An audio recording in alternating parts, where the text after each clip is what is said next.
7, 8월은 휴가 기간이어서요. 뉴욕에 사는 사람들은 다른 지역으로 많이 떠나는데요. 학교도 방학이고 노동절 전까지는 긴 휴가를 즐기고요. 9월부터 정상 생활에 돌입하게 돼요. 이 시기가 되면은 시티에 사람이 많아지고요.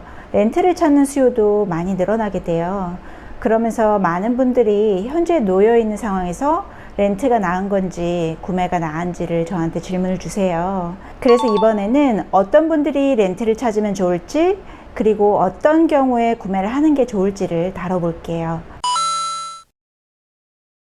첫 번째는 여유 자금 부족인데요. 가장 중요한 부분 중에 하나죠. 부동산을 구매하려면은 목돈이 있어야 돼요. 대출을 받는다고 해도 다운페이랑 클로징 비용을 합하면은요, 집 가격의 최소 25% 현금을 보유하고 있어야 되고요. 그래서 이런 자금이 없다면요, 렌트를 하는 게 더 나은데요. 여기서 가족의 도움이나 상속 자금이 있으면요, 이걸 이용을 하셔서 부동산을 구매하실 수가 있어요. 그 대신에 대출을 받는 경우는요, 기프트머니에 대한 적용 범위가 은행마다 다르거든요. 그래서 대출 직원한테 미리 알려서요, 집 구매에 이용할 수 있는지를 확실히 알아두는 게 중요해요. 그리고 코압을 구매하는 경우도요, 마찬가지예요.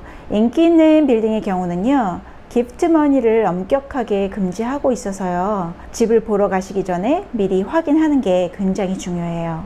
두 번째는 단기 연수예요. 1, 2년 동안의 짧은 기간 동안 미국에 오는 경우에는요, 렌트가 효율적이에요. 왜냐하면 구매를 할 때 발생하는 비용이랑요, 대출을 받을 때 필요한 여러 서류들을 줄일 수 있기 때문인데요.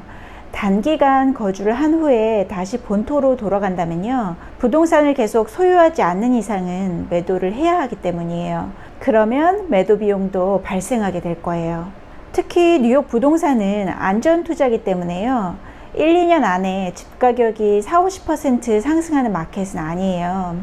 그만큼 손해도 발생하지 않는다는 이야기라서 부동산을 소유한다면은 단기 거주 후에 렌트를 줬을 때는요, 투자 수익을 올릴 수가 있어요. 그리고 다시 미국으로 돌아올 여지가 있다면요, 매수한 부동산을 투자로 이용하시다가 실거주지로 다시 바꿀 수가 있어요.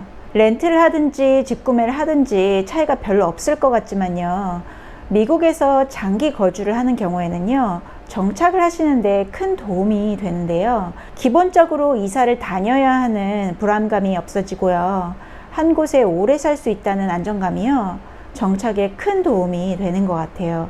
그리고 만약에 처음 집을 구매할 때요, 혼자 살더라도요, 나중에 가족이 생길 때는 큰 집으로 업그레이드가 가능하다는 점도 정착을 하는 첫걸음이 될 수가 있고요.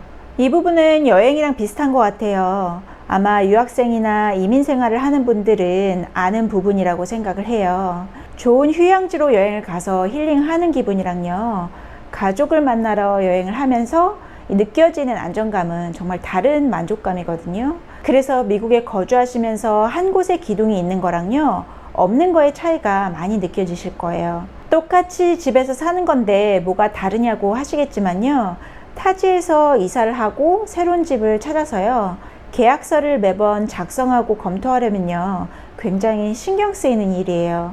송금을 하는 것도 혹시나 사기를 당하는 건 아닌지 걱정되고요. 아무래도 믿지 못할 때가 많아지는 게 타지 생활인데요. 렌트를 하면은 집안에 문제가 생겼을 때는 집주인이 고쳐주기 때문에요, 편할 수가 있어요. 그런데 직접 이런 일들을 처리해 보면요, 배우는 점들이 굉장히 많은데요. 한번 알아놓으면은 다음에 비슷하거나 같은 일이 생겼을 때요, 훨씬 쉽게 처리할 수 있기 때문에요, 장기간 거주하는 분들은 렌트를 매번 찾아야 하는 스트레스보다 나을 수가 있어요.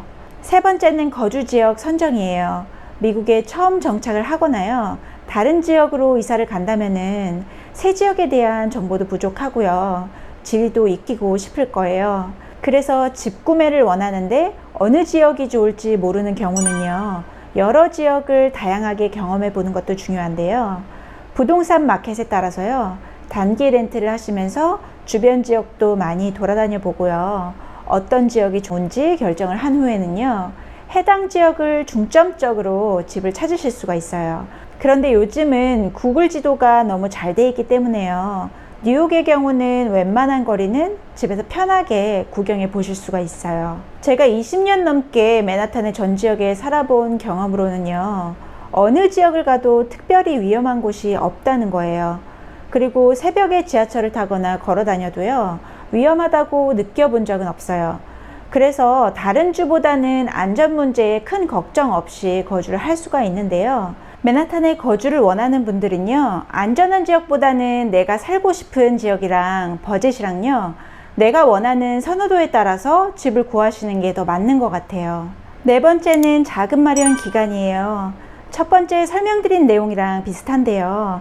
현재 구매 자금이 부족해서요, 자금을 마련하는데 시간이 걸린다면요, 렌트를 권해드려요.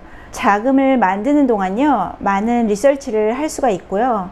버젯이 빠듯한 경우에는 좀 더 현실적인 계획을 세울 수 있기 때문이에요. 렌트를 하면서 이런 부분들을 공부를 하고 준비를 하실 수가 있어요. 그리고 미리 대출이 얼마나 나올 수 있는지 알아볼 수도 있는데요. 이 경우에는 한꺼번에 여러 대출업체랑 상담을 해주세요. 그래야지 한 번에 크레딧 조사로 인정이 되기 때문이에요. 다섯 번째는 미래 계획이에요. 미국에 처음 오게 되면은요, 모든 게 리셋되면서 처음부터 시작을 해야 되잖아요. 그래서 아무 연고가 없는 경우에는 렌트를 하면서 은행 어카운트도 열고 크레딧 쌓기도 시작하실 수가 있어요. 그리고 처음 만들 수 있는 크레딧 카드로 공과금도 내고요. 핸드폰도 만들면서 점차적으로 크레딧을 쌓을 수가 있는데요. 렌트를 하면서 처음에는 귀찮아서요, 나중에 차나 집을 사면은 크레딧이 빨리 쌓인다고 생각을 하시고요, 준비를 하지 않는 분들이 많으세요. 그런데 사람 일은 어떻게 될지 아무도 모르기 때문에요. 가랑비에 옷 젖는다는 속담처럼요, 처음부터 조그마한 것부터 시작을 한번 해보세요. 이 부분은 제가 후회하는 부분 중에 하나예요. 저도 처음에는 공부를 마치고 1, 2년 동안 경험을 쌓고 나서요, 한국에 다시 돌아가려고 했기 때문에요, 렌트 이외에는 미국 정착에 관련된 거는 크게 신경을 쓰지를 않았어요. 그런데 지금까지 미국에 남아있으면서 느끼는 건요, 왜 시간이 많았던 초창기에 시작을 하지 않았는지예요. 그리고 장기 비자 없이 이스타 비자로 머무는 경우는요, 1년 이하의 단기 렌트가 찾기 힘드실 거예요. 가격도 훨씬 비쌀 거고요. 그래서 뉴욕에 자주 방문하는 경우라면요, 단기 렌트를 허락하는 빌딩에 집을 구매하실 수가 있어요. 그러면 단기로 렌트를 주다가요, 세입자가 나갈 때를 맞춰서 뉴욕으로 여행을 하실 때요, 방문하는 용도로 이용하실 수가 있는 거죠. 이런 경우는 뉴욕 호텔이 많이 비싸니까요, 이렇게 내 집을 하나 가지고 있으면요, 세컨하우스랑 투자용도 모두 만족을 시킬 수가 있어요. 이렇게 부동산을 구매하면은 투자로 세금 보고까지 가능해져요. 그렇게 되면은 은행 어카운트도 열 수가 있고요. 아니면 대출을 받아서요, 대출은행의 은행 계좌를 오픈하실 수도 있어요. 이 부분들은 장기 비자가 없다면은 할 수 없는 것들이에요. 그래서 집 구매로 한 번에 해결할 수가 있게 되는 거예요. 그리고 향후에 가족이 생겨서 투자 이민을 생각하는 경우가 생길 수도 있잖아요. 자녀가 미국으로 공부하러 오는 경우도 생길 수가 있고요. 미국 부동산을 소유하고 있으면요, 그때 고민 없이 소유한 부동산에 거주를 하셔도 되고요. 이 부동산을 팔아서 더 큰 집을 구매하실 수도 있어요.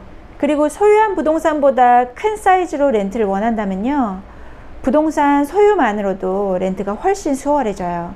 처음에 외국인으로 렌트를 하려면요, 겪어야 하는 많은 장애물을 해결해주는 부분이 될 거예요. 그런데 나중에라도 미국에 다시 오거나 자녀를 유학 보낼 계획이 없는 경우라면요, 1, 2년의 단기 미국 생활은 렌트가 효율적이에요. 왜냐하면은 뉴욕은요, 아까 설명드린 것처럼 안정적인 마켓이기 때문에요, 1, 2년 안에 급등을 하거나 급락을 하지 않는 구조로 이루어져 있어요. 이렇게 별거 아닌 것 같지만 이런 플래닝들이 나중에 많은 도움을 줄 거예요. 그래서 오늘 설명드린 내용이랑요, 다른 내용들을 같이 참고하셔서요, 내 상황에서는 렌트가 맞는지를 한번 꼼꼼하게 비교해 보세요. 그럼 오늘도 좋은 하루 보내세요. 감사합니다.